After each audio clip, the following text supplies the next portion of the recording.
സുഹൃത്തുക്കളെ നമസ്കാരം, നൗഫലാണ്. ഏവർക്കും പുതിയൊരു വീഡിയോയിലേക്ക് സ്വാഗതം. വീഡിയോ നമ്മൾ ആദ്യമായിട്ടാണ് കാണുന്നത്. മാക്സിമം ഒന്ന് മറ്റുള്ളവരിലേക്ക് ഷെയർ ചെയ്യുക. അതായത് വീഡിയോ ഒന്ന് സബ്സ്ക്രൈബ് ചെയ്യാത്തവരാണ് സബ്സ്ക്രൈബ് ചെയ്യുക. അതുപോലെ തന്നെ വീഡിയോ ഇഷ്ടപ്പെട്ടാൽ ഒന്ന് ലൈക്ക് ചെയ്യുക. സോ ഇന്നത്തെ ഒരു കണ്ടന്റ് എന്ന് വെച്ച് കാണുന്നത് നമ്മൾ ഹൂതികളെ പറ്റിയുള്ള ഒരു മെയിനായിട്ട് കണ്ടന്റ് ആണ്. കാരണം വെച്ച് കാണുന്നത് ഹൂതികളെ എല്ലാവർക്കും അറിയാം, ഷിയ കാറ്റഗറിയിൽപ്പെട്ട ആളുകളാണ് ഈ ഹൂതികൾ എന്നറിയപ്പെടുന്നത്. സോ ഇന്ന് ഈ ഹൂതികൾ എന്തിനു വേണ്ടിയിട്ടാണ് ഈ ഒരു കപ്പലുകളൊക്കെ പിടിച്ചെടുക്കുന്നതെന്നുള്ള ചോദ്യങ്ങൾ പല ആളുകളും ചോദിക്കുന്നുണ്ട്. അതിനുള്ള ഉത്തരം ഒന്ന് മാത്രമേ ഉള്ളൂ: ഇസ്രായേൽ പലസ്തീൻ യുദ്ധം നടന്നുകൊണ്ടിരിക്കുകയാണ്. അപ്പം പലസ്തീനെ സഹായിക്കാൻ ആരുമില്ല. അറബ് രാജ്യങ്ങൾ മൊത്തം ഉണ്ടായിട്ടും ഇതുവരെയായിട്ട് ആരും സഹായം കാര്യങ്ങളൊക്കെ ഒന്നും ഇല്ല. അങ്ങനെ ഒരു സിറ്റുവേഷനിലാണ് ഇവരിങ്ങനെ വന്നിട്ട് ചെയ്യുന്നതിരിക്കുന്നത്. അതൊരു അതിക്രമമാണ്. കാരണം എന്താ പറയുക, ബാക്കിയുള്ള രാജ്യങ്ങളിലൊക്കെ ഈ ഒരു ഗതാഗത ചരക്കുകൾ നടന്നാൽ മാത്രമാണ് അവിടുത്തെ കാര്യങ്ങളൊക്കെ നടന്നു പോകുന്നു. ഇപ്പം ഭക്ഷണത്തിനായാലും ഒരുപാട് കൂടുതൽ എക്സ്പോർട്ടിങ്, കണ്ടെയ്നർ കണക്കിന് exporting business, complete importing exporting business ചെയ്യുന്ന ഒരു മേഖലയാണ് ഈ ഷിപ്പിംഗ് മേഖല. ഷിപ്പിംഗ് മേഖല വഴിയാണ് ഏറ്റവും കൂടുതൽ സാധനം കയറ്റുമതി ഇറക്കുമതി ഇത് നടക്കുന്നത്. അപ്പോൾ അതുകൊണ്ട് തന്നെ അതൊരു വലിയൊരു വെല്ലുവിളിയായിട്ട് തന്നെ വന്നു കൊടുക്കുകയാണ്. അപ്പോൾ അവർ ഹൂതികളെ പറയുന്നത് എന്താ വെച്ചാൽ, ഞങ്ങൾ ഇസ്രായേലിന്റെ കപ്പലുകൾ മാത്രമാണ് ഞങ്ങൾ പിടിച്ചെടുക്കാൻ ശ്രമിക്കുന്നത് എന്നുള്ള രീതിയാണ്. പ്രത്യേകിച്ച് ചെങ്കടലിൽ നിന്നാണ് അവർ ഈ പിടിച്ചെടുക്കുന്നതും കാര്യങ്ങളൊക്കെ ഉള്ളത്. അതിനെ സംബന്ധിച്ച് തന്നെ ഇപ്പം അടിയന്തരമായിട്ട് അമേരിക്ക പെടണമെന്ന് പറഞ്ഞുകൊണ്ട് രാജ്യങ്ങൾ ഒട്ടാകെ വന്നിട്ടുണ്ട്. സോ അമേരിക്ക അങ്ങനെ ഇടപെടാൻ പോവാണ്. എത്രമാത്രം ഇതിനൊരു ദോഷം, നല്ല വശം അതുപോലെ തന്നെ ദോഷവശം എത്രമാത്രം ഉണ്ടാവുന്നൊന്നും അറിയില്ല.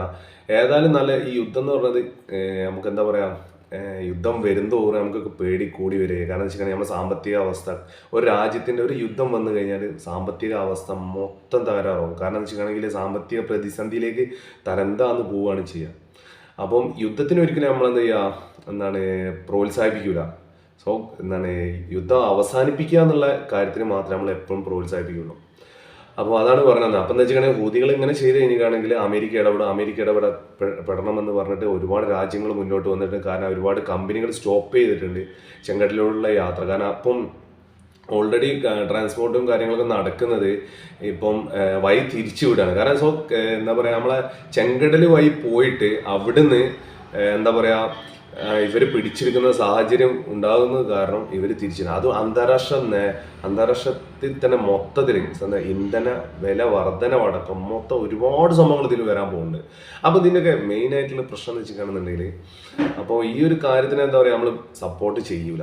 അപ്പം എന്താ പറയുക, യുദ്ധം നിർത്താൻ വേണ്ടിയിട്ട് പലസ്തീൻ ഹമാസ് യുദ്ധം നിർത്താൻ വേണ്ടിയിട്ട് മാക്സിമം നമ്മൾ സപ്പോർട്ട് ചെയ്യും. കാരണം വെച്ചിട്ടുണ്ടെങ്കിൽ ആ യുദ്ധം നിലനിൽക്കുന്നിടത്തോളം കാരണം കൊച്ചു മക്കളടക്കം, ചെറിയ മക്കളടക്കമാണ് മരിച്ചിരുന്നത്. അതിന് ഒരിക്കലും നമ്മൾ സമാധാനപരമായിട്ട് പോകേണ്ടി. അയച്ചിട്ട് ബാക്കിയുള്ള രാജ്യങ്ങളെല്ലാം ഇങ്ങനെ വഴി മുടക്കുന്നത് വളരെ മോശകരമായ ഒരു പരിപാടിയാണ്. ഹൂതികൾ ഇങ്ങനെ ചെയ്യുന്നത് കൊണ്ട് എന്താ വെച്ചിട്ടുണ്ടെങ്കിൽ ബാക്കിയുള്ള രാജ്യങ്ങൾ മൊത്തം ഹൂതികൾക്കെതിരെ തിരിയും എന്നുള്ള ഒരിതാണ്. ഹൂതിക്ക് സഹായം കൊടുക്കുന്നത് ഇറാനാണെന്നൊക്കെ പറഞ്ഞു കേൾക്കുന്നത്. അതിൻ്റെ സത്യാവസ്ഥ എന്താണ് എന്ന് കാര്യങ്ങളൊന്നും അറിയില്ല. കാര്യം ഏറ്റവും കൂടുതലുള്ളത് ഷിയാക്കളാണ്. ഈ ഹൂതികളിൽപ്പെട്ടതാണ് ഷിയാക്കൾ ഇറാനിലാണ് കൂടുതലായിട്ടുള്ളത്. അതുകൊണ്ട് തന്നെ എന്താ പറയുക, ഹൂതികൾക്ക് സപ്പോർട്ടും കാര്യങ്ങളൊക്കെ കിട്ടി ഇറാന്റെ ഭാഗത്തു നിന്നാണെന്നുള്ള അഭ്യൂഹങ്ങളൊക്കെ പല രീതിയിൽ വരുന്നുണ്ട്. സത്യാവസ്ഥ എന്താണെന്ന് അറിയത്തില്ല. അപ്പം അതുപോലെ അപ്പം എന്താ പറഞ്ഞതെന്ന് വെച്ചിട്ടുണ്ടെങ്കിൽ, നമ്മളെ ഈ ഒരു യുദ്ധം തുടർന്ന് ഇതുപോലെ നിലനിന്ന് പോവുകയാണെങ്കിൽ വൻ സാമ്പത്തിക, ഇപ്പോൾ ഇസ്രായേലിന്റെ ഇതുവരെയായിട്ട് ഹമാസിനെ പിടിക്കാൻ ഇതുവരെയായിട്ട് ഇസ്രായേലിന് സാധിച്ചിട്ടില്ല. നിരപരാധികളായ ഒരുപാട് ആളുകളെ കൊന്നൊടുക്കുക എന്നുള്ള അതിന് ഒരു നേട്ടം അവർ കണ്ടിട്ടില്ല. അപ്പൊ അവസാനം അവരിപ്പം പറഞ്ഞതെന്ന് വെച്ചിട്ടുണ്ടെങ്കിൽ, ഹമാസിന്റെ തുരങ്കങ്ങളിലൂടെ കടൽ വെള്ളം അടിച്ചു കയറ്റുക, എന്നിട്ട് അവരെ നശിപ്പിക്കുക എന്നുള്ളതാണ്. അതിപ്പം അവരെ ഈ ഇസ്രായേലിന്റെ അവിടുത്തെ ഇപ്പം അവരിൽ നിന്ന് മോചിപ്പിച്ച ആളുകൾ പറയുന്നുണ്ട് ഒരിക്കലും പോസിബിൾ അല്ല ആ കാര്യം. കാരണം വെച്ചിട്ടുണ്ടെന്നുണ്ടെങ്കിൽ അത്രയും സജ്ജരാണെന്ന് അവർ പറയുന്നത്. അപ്പം അതൊരു ഇതല്ല.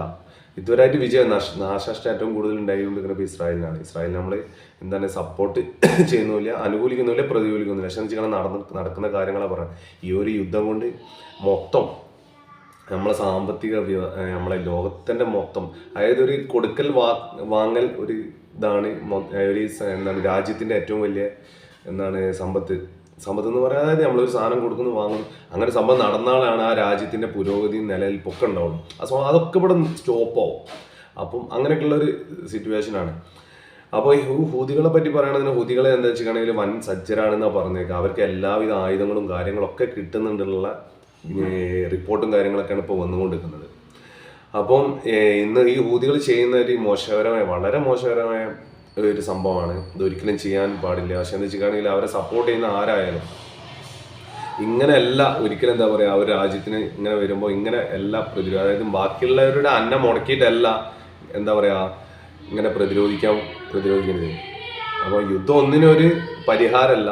സോ എല്ലാവരും എന്താ ചെയ്യുക, ഇങ്ങനത്തെ ഒരു കാര്യത്തിനാണ് സപ്പോർട്ട് ചെയ്യുന്നത്. അപ്പോൾ നമ്മൾ വീഡിയോ ആദ്യമായിട്ടാണ് കാണുന്നതെങ്കിൽ ഒന്ന് സബ്സ്ക്രൈബ് ചെയ്യാനും അതുപോലെ തന്നെ ലൈക്ക് ചെയ്യാനും മറ്റുള്ളവരിലേക്ക് ഷെയർ ചെയ്യാനും മറക്കരുത്. അപ്പോൾ പുതിയ വീഡിയോ നമുക്ക് വീണ്ടും കാണാം.